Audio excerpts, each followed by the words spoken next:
Dictation start होगी 5 second बाद। Start.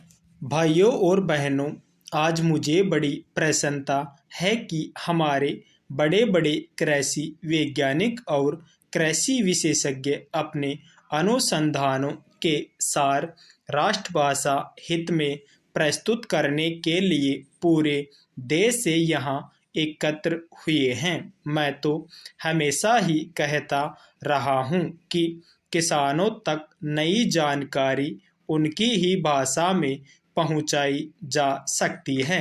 आपने अच्छा किया कि श्री गणेश राष्ट्रभाषा हिंदी से किया।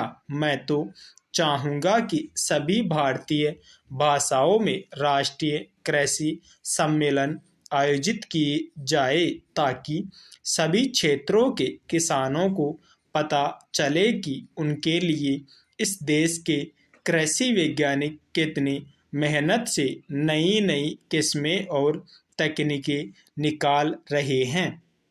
अब से 3 दिन बाद हम नए वर्ष में प्रवेश करेंगे। मुझे बताया गया है कि सन 1995 के वर्ष को यूनेस्को ने सहनशीलता का वर्ष घोषित किया हुआ था। शायद भारत में इसके बारे में ज़्यादा चहल पहल या चर्चा नहीं हुई क्योंकि भारत देश और भारतीय लोग तो है ही सहनशील।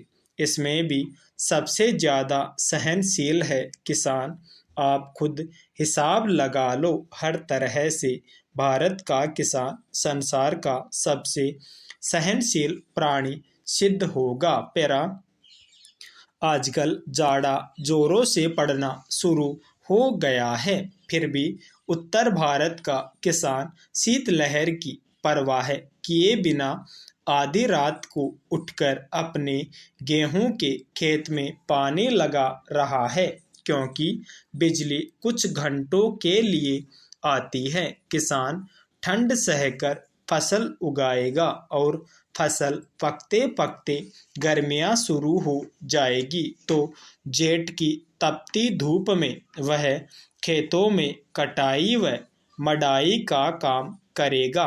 यह जाड़ा पाला सहना और कड़ी गर्मी में पसीने से लथपथ होकर काम करते रहना, इतनी सहनशीलता बस किसान के बूते की ही है। फिर हिंदी बोलने वाला तो और भी ज़्यादा सहनशील है, हर हाल में जी रहा है। गेहूँ चावल विदेशों में किस भाव बिकता है और हम उसे क्या भाव देते हैं। हर चीज के दाम आसमान पर पहुंच गए हैं। महंगाई इतनी बढ़ गई है मगर किसान की मेहनत का पूरा मुआवजा देने में हम 10 बहाने बनाते हैं और किसान है कि बर्दाश्त कर रहा है। बिजली महंगी हो गई है, डीजल महंगा हो गया, संकर बीज महंगा मिलता है, रासायनिक खादें महंगी मिलती है मगर दालों के भाव चढ़ गए तो चिल्पो शुरू हो जाती है। मेहनत करता है किसान और उसकी मेहनत पर फलते फूलते हैं बिचौलिए, मंडी के दलाल, आलू के चिप्स बनाने वाले व्यापारी, उसकी फसलों का तेल निकालने वाले व्यवसायी, ये सारी बातें सहते हैं हमारे किसान भाई। सो किसान से बड़ा सहनशील और कोई नहीं। कोई आता है तो खराब किस्म का बीज बेच जाता है तो दूसरा जिप्सम के नाम पर मिट्टी बेच जाता है। कई एक नकली कीटनाशक दवाएं बिक रही है, छिड़को तो कोई असर ही नहीं होता। किसान बेचारा सब कुछ सह रहा है। मैं समझता हूँ कि यहाँ जो कृषि वैज्ञानिक हिंदी में अपने शोध पत्र प्रस्तुत कर रहे हैं वे भी बड़े सहनशील होंगे। पैरा। भाइयों और बहनों, मतलब यह है कि अगर संसार को सहनशील बनाना है तो सभी लोगों को दुनिया भर में हिंदी भाषा का प्रचार और प्रसार करना चाहिए। ज़्यादातर व्यापार के लिए कच्चा माल तो किसान ही पैदा करता है, फिर किसान के लिए कृषि अनुसंधान के खर्च में दुनिया भर में कटौती क्यों की जा रही है? कटौती करनी है तो बहुत से और भी क्षेत्र हैं। अमीर देश सन 1990 में खेती बाड़ी को आगे बढ़ाने के लिए जो सहायता दे रहे थे वह भी 12 अरब डॉलर और 10 साल बाद 2000 में 2 अरब डॉलर की कटौती कर दी और यह 10 अरब डॉलर रह गई।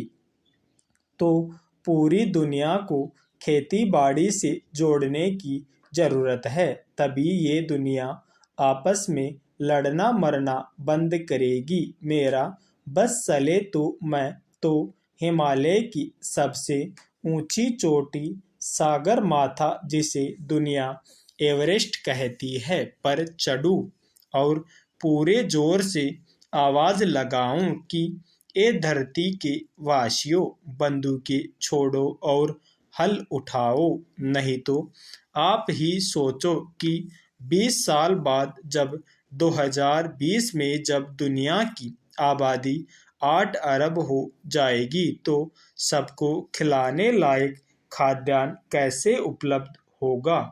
उस समय चीन को भी बाहर से गेहूं मंगाना पड़ेगा। सौभाग्य से भारत के बारे में तो कृषि विशेषज्ञों का यही अनुमान है कि भारत के किसान और कृषि वैज्ञानिक मिलजुल कर बढ़ी हुई आबादी का भी पेट भर पाएंगे। पेरा आज हमारे अन्न भंडार में 3.5 करोड़ टन से ज्यादा अनाज भरा है। रबी की फसल आने के बाद यह बढ़कर 5 करोड़ टन तक जा सकता है। रखने की जगह नहीं है, इसलिए समाज कल्याण के कामों में लगाने और विविध रूपों में निर्यात करने के अवसर बढ़ रहे हैं।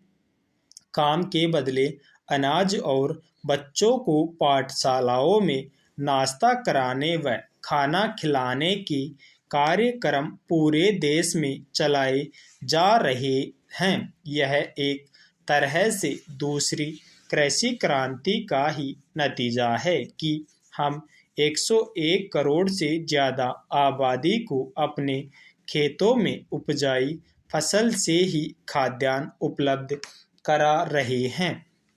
खाने वाले तेल की कुछ वर्ष पहले कमी हुई थी। हमने पुरजोर कोशिश की। पिछले कुछ वर्षों में आयात तो घटकर प्रति वर्ष 300 करोड़ रुपए का हो गया, वही तिलहनी फसलों और उनसे उत्पन्न पदार्थों का निर्यात 8 गुना बढ़कर 2500 करोड़ रुपए से भी ऊपर हो गया। यह सब फल है किसानों, वैज्ञानिकों एवं प्रचार कार्यकर्ताओं के अथक प्रयास का। इस प्रगति में आज कृषि वैज्ञानिकों का योगदान किसी से छुपा नहीं है, इसे सारी दुनिया मानती है। जहाँ भी भूख है वहाँ लोग भारत की मिसाल देते हैं कि देखो इस महान देश ने भूख की चुनौती का किस तरह डटकर सामना किया। आज जब निर्यात के अवसर खुले हैं, विश्व का परिवेश बदल रहा है, सारी दुनिया के बाजार खुल गए हैं। सौभाग्य से दुनिया में साहकार भी बढ़ रहा है। इस समय हमारे विविध व्यंजनों को विश्व बाजार में प्रचलित करने के बड़े मौके हैं। स्टॉप डिक्टेशन अच्छी लगी हो तो कृपया चैनल को लाइक और सब्सक्राइब जरूर कर देवे। धन्यवाद।